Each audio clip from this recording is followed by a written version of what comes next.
Good evening. Welcome to the Buck Stops here. I'm Vishnu Shobham. The program tonight.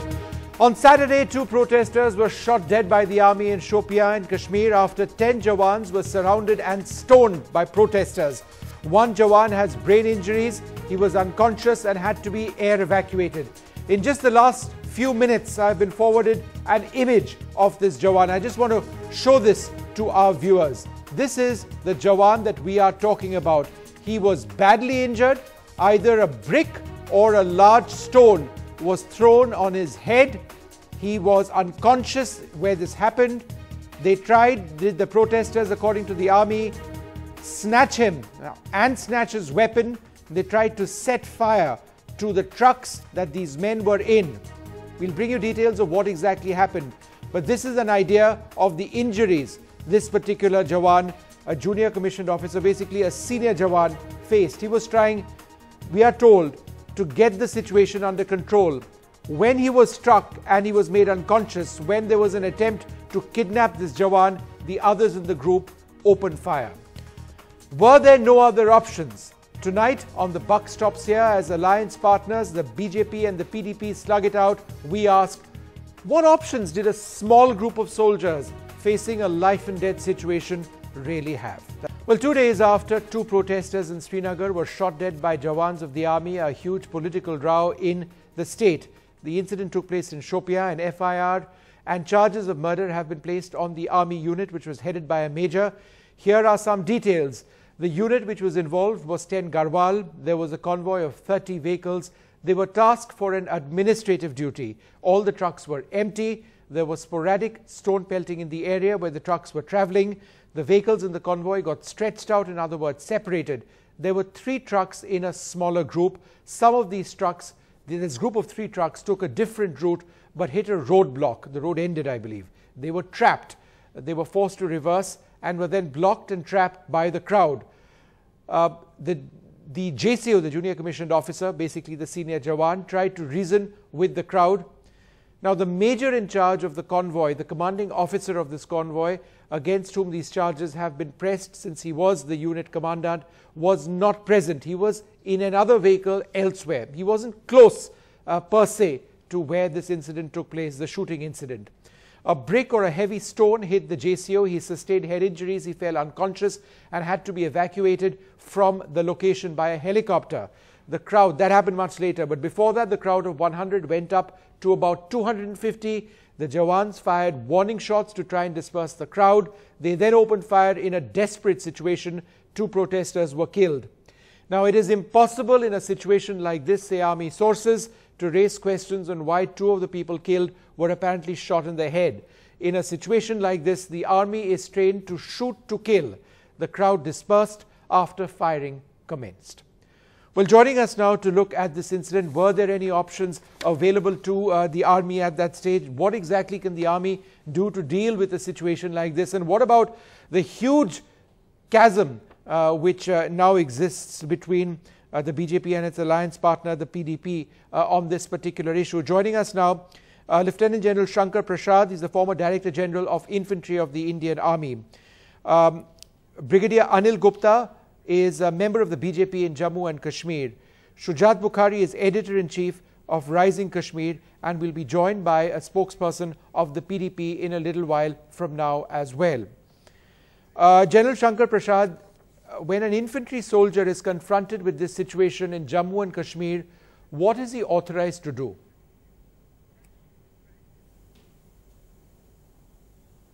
Vishnu, first of all, let me tell you, 10 Garhwal Rifles is a very fine battalion, and I have had an experience to have that battalion with me at some point in time or the other. This battalion is highly disciplined, highly trained, highly motivated. The question that you asked is very simple as per the law book. If the mob is not coming under control after having been warned once, twice and thrice, the army is expected to open fire on particular individuals who are threatening. The individual is identified and shot at to kill. It is not a police force, it's not a paramilitary force, it's not an armed constabulary or a latiwala policeman. It is the last resort of the nation. It is so painful today, Vishnu, that we are discussing this matter on national television. Any democracy which cannot respect the armed forces, which cannot consider it as the last bastion of the Indian government, and now comes and criticizes for reasons which are completely illegal. If any charge sheet is to be framed, it has to be framed against those people who are pelting stones against us national strength, a national asset. Military is something that is keeping Kashmir together. Okay, and General, 1 second. Let me get in my other politicians panelists. I'll come back to you in a bit. Military people. General, I'll come back to you. We've got time. Shujat Bukhari, according to what you're hearing as Editor-in-Chief of Rising Kashmir, what exactly happened in this area? Was there no other option but for these Jawans to open fire? No, Vishnu, I think they used the bullets as the first and last option. And it does not, it's not an isolated incident if you take it holistically, because this comes from a background of immunity and unaccountability that has been galore for last 27 years, because nobody has been punished for any wrongdoing. And that's how actually everybody wants to do whatever he wants to do. As far as this particular incident is concerned, it's a factually incorrect statement. But one sec, let Shujat finish his point. Let me finish. Let Shujat finish his point. It's a factually absolutely incorrect statement. Wherever people have gone wrong, they have been punished. General, and the only people ever got General, punished there'll be both of you anything wrong. will have an opportunity to react to what Shujat says. It's only proper that he makes his point. Please carry on. No, but I can't permit this kind of thing to go on air. No, General, that's unfair. Permit this kind of stuff I will decide what goes on air and what doesn't. You will be given an opportunity to respond. But let him just finish his sentence, sir. General Saab, General Saab, you should know that you are on NDTV and not on any other channel. Shujat, just finish your point. This is not about NDTV. So my point is, so my point is that as far as this particular incident is concerned, before this 10 Gadwal came there was a party from 44 Rashtriya Rifles which had gone to the area, and 3 days back, before this only, a militant had been killed in the area, and there was palpable tension in the area. So the question is that they had not taken stock of the situation, that what was happening in that area. If they could have avoided going in that direction, maybe this thing would not have happened. But Shujat, here's the point I don't understand. Of this entire situation. Shujat, here's the point that I don't understand. If a group of soldiers are confronted with a situation where 6 to 7 meters away, you've got a crowd of 100 going up ultimately to 250 who are attacking them with stones. One of the soldiers, the JCO, is unconscious. There is talk of burning the trucks. What do soldiers, or for that matter, anybody with a weapon do?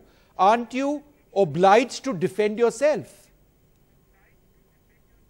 No, that's okay. I mean, self-defense actually is, you don't know that what actually happened there. But that's exactly what happened. After 48 hours, you are now, exactly. No, after 48 hours, now you are hearing that Major was not present there. Yesterday, nobody said that Major was not present there. The Major, we are told, was present a short distance away. The vehicles were separate. Shujat, it's a separate point. The question...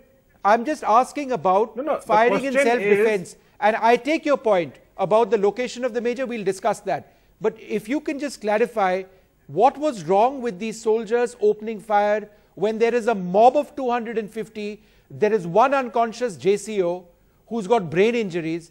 What else will they do? Obviously, I think that there was an option that if they had to fire, they could have fired in the air first. Did they do that? They did. This was the first and last option. No, they did not. No, sir, they did, sir. I mean, you check, and they did not. I have checked, sir. They simply fired. They simply fired in their heads, and they got killed there. So, question is that did now they fire the a warning shot situation is emerging like this that. Okay, Shujat, 1 second. No, they did not. Okay, all right. That's a point that you raise. Brigadier Anil Gupta, 1 moment. I'll come to you, but I know General Prasad had a point to make once again. General Prasad, go ahead. And Brigadier, I know. There's plenty of time. I'll come to you next. But I just want to go back to General Prasad. He wanted to make a point urgently. Go ahead, General. I was talking about his saying that nobody has been punished. I wanted to rebut that to say statistically, you go and check those. It's only the military people who get punished whenever there is anything wrong that's done. and I don't think I need to give the exact figures right now. That is known to everybody, known to you and known to the panelist who's on the channel. That's not the issue. The issue is this, that what does the law book teach us? As I said to you earlier, when we were cadets in the army 55 years ago, we were taught at that point in time, when there is aid to civil authorities and there is a mob, and the mob has to be given warning verbally, not by firing in the air, to say, please stop this, please stop this, please stop this.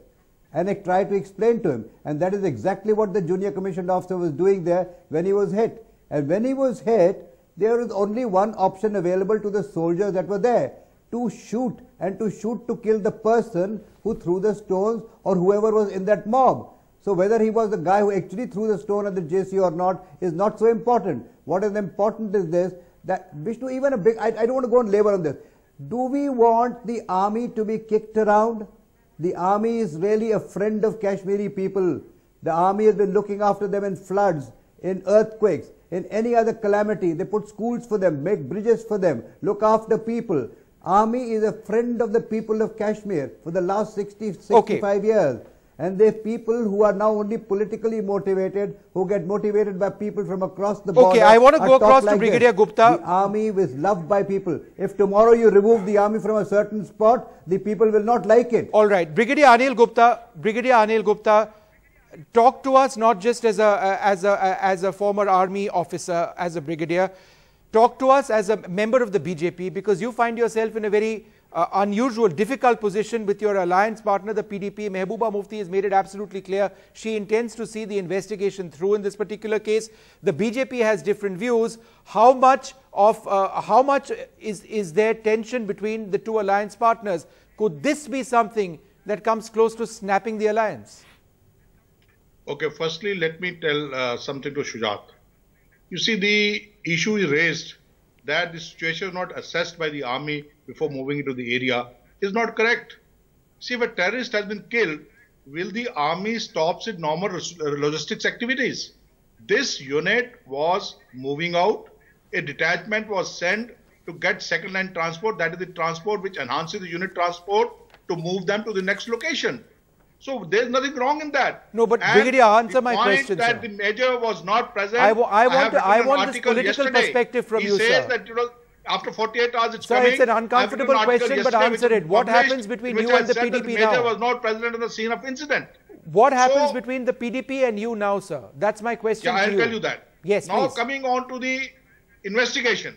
We are not against investigation. Okay. Investigation can be done. It should be done. Yes. We are only against the naming of the major in the FIR who was not present on the scene of the incident, and the FIR not being filed against the attackers. The attackers were the stone pelters. Why have they been spared from this FIR? Do you agree with Mehbooba Mufti and members of the PDP who say that the army opened fire too soon? No, army did not open fire too soon. What is the end result? Brigadier, what is the end result for people in Jammu and Kashmir when two alliance partners are completely at odds with one another on this issue? How are you dealing with the PDP on this issue? You are supposed to be the same government. We are dealing with the PDP on the same issue. We are asking the PDP to withdraw this FIR, which is flawed. What if they don't do it? The FIR is flawed in many ways. What if they don't do it? Now, the inquiry can carry on. Inquiry must go on. What if the PDP refuses to withdraw the FIR? Because there is no indicator, sir, that they will withdraw the FIR. Mehbooba Mufti has spoken to the Defence Minister, and she has said that she intends to carry this through. So, Brigadier Saab, what if they don't withdraw the FIR? Defence Minister did not tell.